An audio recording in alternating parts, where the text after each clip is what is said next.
Welcome to Yesudian Yoga Week 9. If you've been doing this since the beginning, then you've noticed that there's a lot of breathing exercises. About a third of what we do, or a third of the number of exercises, is breathing. At the end, there's also meditation and corpse pose. And a lot of people leave those things out of their yoga practice. As you can possibly tell by the number of exercises that are either meditation or that are breathing in this program, it's fairly important. I wouldn't skip them. I would do them. And even if they seem kind of weird right now, or even if they seem very difficult, work at them and keep at them. Lung health. It's not just for the lungs that we do the breathing exercises. It also for the nerves. It calms the nerves. It strengthens the nerves. It strengthens the muscles of the diaphragm. So it's not just something weird that sounds funny, that where you got to make weird faces and make noises. It's actually very, very useful. So we're going to start as usual with the full yogi breathing. Come to a comfortable cross-legged sit. Rest. And with all breathing exercises, we start on the exhale. So we're just going to exhale. I'm going to inhale on 4. Hold for 4. Exhale. Inhale. Hold. Exhale. Inhale. Hold. Exhale. Inhale. Hold. Exhale. Inhale. Hold. Exhale. Inhale. Hold. Exhale. Inhale. Hold. Exhale. Don't forget, whenever we're doing any yoga breathing exercises where we hold the breath, it's not by tensing the throat or closing off the back of the throat, or just keeping the mouth and the lips closed and then having pressure inside here. It's all in keeping the lungs open and keeping the diaphragm down. So it's the muscles down here that we're using to hold the breath, not tension up here. The next one is Kapalabhati. This is a little bit different. It has a very loud exhale. We're going to let the inhale occur just by relaxing the stomach. It falls forward. It takes its time, however long it takes to stop moving. And then a very violent and loud exhale through the nose.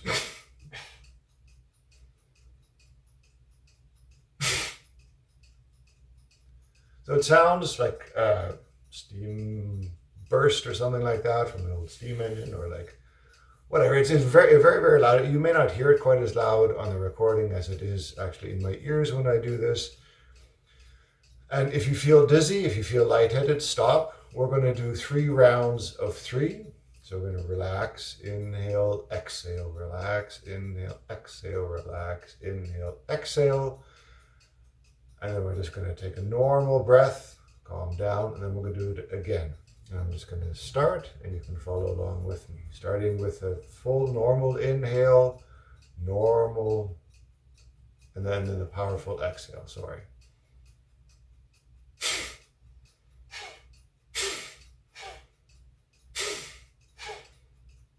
I'll pause to take a normal breath. And then we start.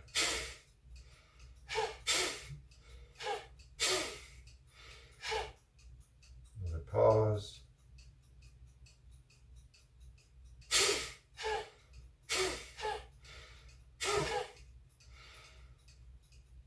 So it's fairly easy, but it feels kind of odd perhaps. The next one is Kumbhaka, with retention of the breath. So it's going to be like the full yogi breathing we were doing at the beginning, only we're going to extend everything. We're going to inhale on 8. We're going to hold the breath for 8. And if you can, every day you do this, hold your breath for a second longer. So just keep your count going. I use my fingers to count and try to extend it by a second longer. The book says no one, unless their lung health is in pristine, ideal, perfect condition, should go beyond 32 seconds. I don't know where that 32 seconds comes from, but that's what the book says. I guess the thing is just don't hold it for too long. And we're going to do this just twice. So we're going to inhale on 8, hold for 8, exhale on 8. So again, I'm going to start with the exhale. So take a normal inhale, exhale fully, and inhale.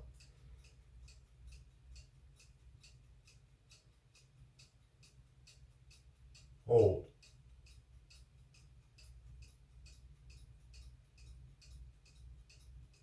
Exhale.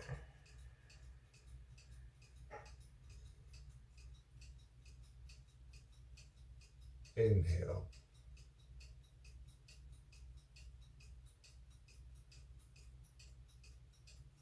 Hold.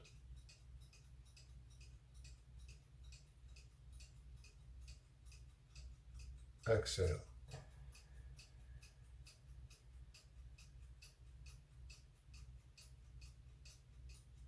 Good. Remember, as you continue, increase by a second if it's comfortable. If at any time you feel that there's panic rising, that you're starting to strain, then you drop 1 second and you stay there until things calm down and you feel like you can go further. Don't ever push anything with the breathing exercises. And the next one that we're doing is called Bhastrika. This is bellows breathing. Seems a lot like the Kapalabhati, only it's a little bit less forceful. And we're using now our stomach muscles to inhale and to exhale. So in the Kapalabhati, to inhale, we just relax the stomach and the air flowed in naturally. For this, we're really going to be breathing like bellows, in, out, in, out, in, out. We're going to do that only 3 times. I would say yes, 3 times. So I'll just demonstrate. So I'm going to again start with a full exhale.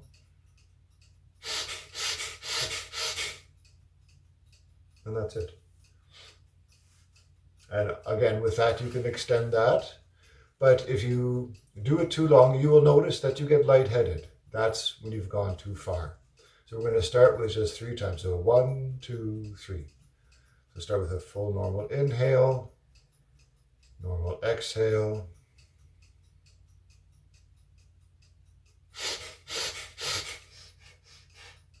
And that's it. And what I would recommend is that if you want to do more, you take then a pause, and then you do it again, set of 3, to pause, set of 3. And it has no instructions on how many times you can repeat that, but again, if you start feeling lightheaded, that's when you definitely stop. The next is Yoga-Mudra. This is a combination breathing exercise and asana or stretch. We do it on our knees, sitting on our heels. Make fists, put them right underneath the belly. Take a deep inhale, and we're going to lean forward. The fists are going to help compress all the air out. It also squeezes the internal organs. And then when we come up again on the inhale, blood rushes in and flushes out all the book says phlegm or gastric juices or whatever you have. So make sure that you haven't had a huge meal. If you have had a huge meal just before this, I would skip this pose. Inhale. And lean forward.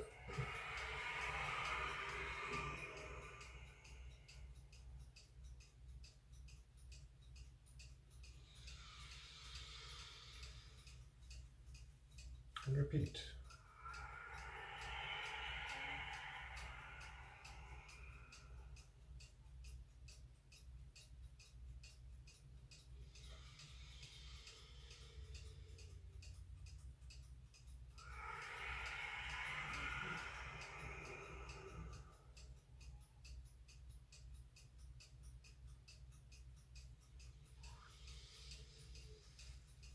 And that's that. Next, we're going to do Bhujangasana or Cobra pose. Come to lying on your stomach, hands underneath your shoulders. We're going to leave our head down, Try very hard when you're coming up not to push with your hands. So you use the muscles of your back, you use your hamstrings to lift your shoulders, to lift your torso. Your belly button stays close to the ground, if not on the ground. At the very end, we lift our heads. And if you like, you can then push gently with your hands to keep yourself up and to get just a little bit of extra height. But the lifting is with the back. And it occurs on the inhale.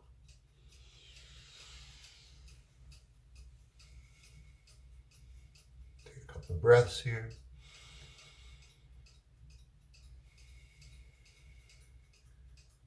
Exhale down.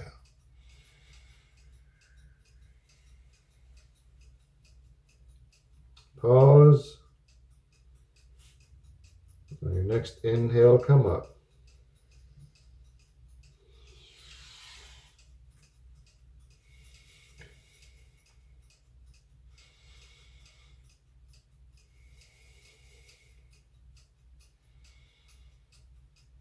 And down.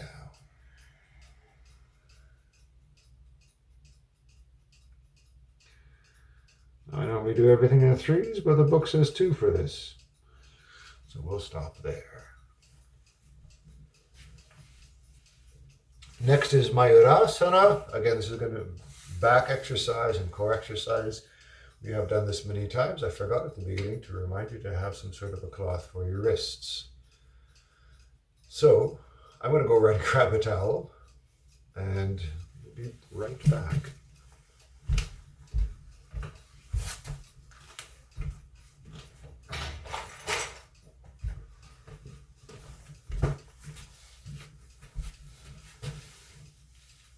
So you want to make a pad for your wrists so that your fingers can be off the pad and your palms are on it. If your fingers are not too tight, you can try this on the floor. For me, I find that's a little bit too tensing on my wrist and a bit too much pressure on my fingers. So I come up here, knees to either side, dig your elbows into your stomach. And now you've got a couple of options. You can do the version where you just stay on the ground, so your head's on the ground. You extend your legs out behind. Or you can then lift your head off the ground. Bring your head back down. Lift your feet off the ground, which is the harder of the two. It's a little bit easier if you bring your feet in closer to your body. You can also lift your head and your feet off the ground. Good for my head. What's not good for your head? Hurts my head. That's a bad thing on the blanket.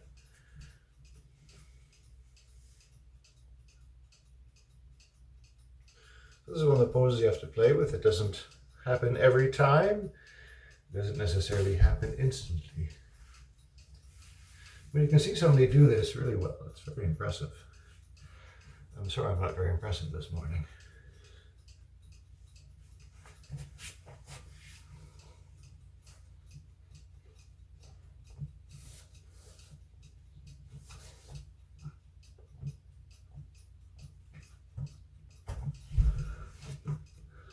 So like me, you might just get a couple of little hops in. The head's off the ground, the feet are off the ground. Or you might stay on the ground. Or you might stay on the ground. But in any case, you notice that it's pressure and tension on the wrists. That is one of the reasons why we do this. If you want to keep strong bones, if you want to keep strong upper body, you have to do something for it. This is a pose that not only strengthens the muscles of the abdomen, it also strengthens the core muscles. It puts pressure, just like the previous pose did, where we lean forward, puts pressure on the inside, helps clear out some of the waste products that accumulate in that area. And then it's also strengthening for the biceps, because you notice that to get your head and your feet off the ground, you've got to lean forward and your forearms are no longer perpendicular, so the biceps are holding you up.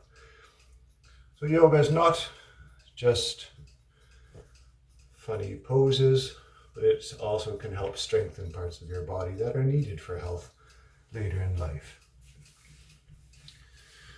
The next one is Sirshasana, headstand. Here I do a variation. I don't like to come up into the full headstand. That's too much pressure for my eyes. But I set myself up the exact same way. Interlace fingers, pinky fingers on the ground. Sometimes I like to extend my pinky fingers. It's a little bit easier on them. Elbows are shoulder width apart, no wider. A lot of people make them far too wide. Crown of the head goes on the floor, back of the head and the hands. And then you can stay here. Or if you like, you can come up onto your toes. For myself, I don't recommend coming up into full headstand without guidance, a spotter who knows what he or she is doing, or a teacher. A wall is not a good spotter for headstand. This is a perfectly acceptable and much safer version. Keep your elbows on the floor. Keep your shoulders away from your ears, long neck.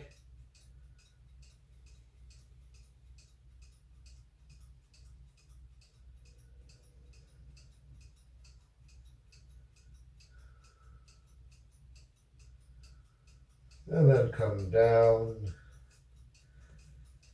and rest for a moment.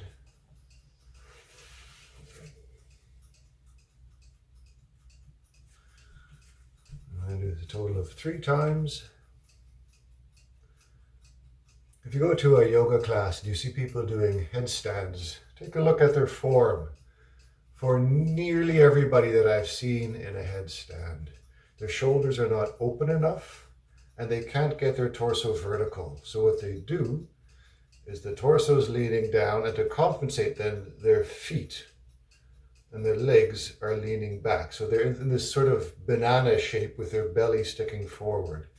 That is not a nice headstand, and it's also not very good for the neck, because then there's forward pressure rather than vertical pressure on the neck, and the shoulders are just not open enough. And in really relatively few people that go to yoga classes and do the classical kind of headstand are their shoulders open enough. And if you look around, it's like, ooh, you're not ready for it. So that's why another reason I would not recommend doing full headstand unless you've got the guidance of a teacher there beside you.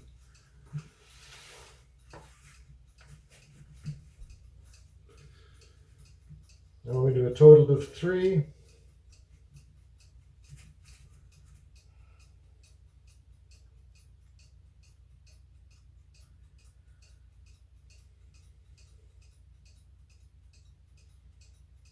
And stay up just for as long as it's comfortable. It doesn't take a lot of time to get the benefit of this pose.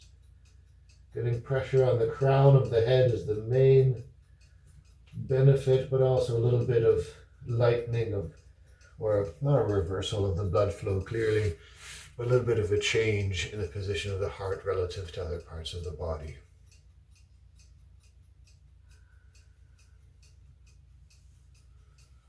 And then number 3.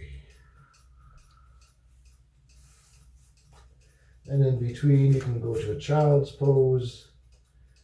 What I wouldn't do is jump up and start running around.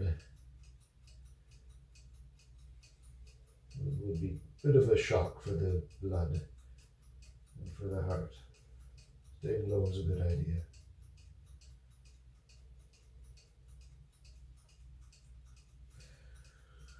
Good.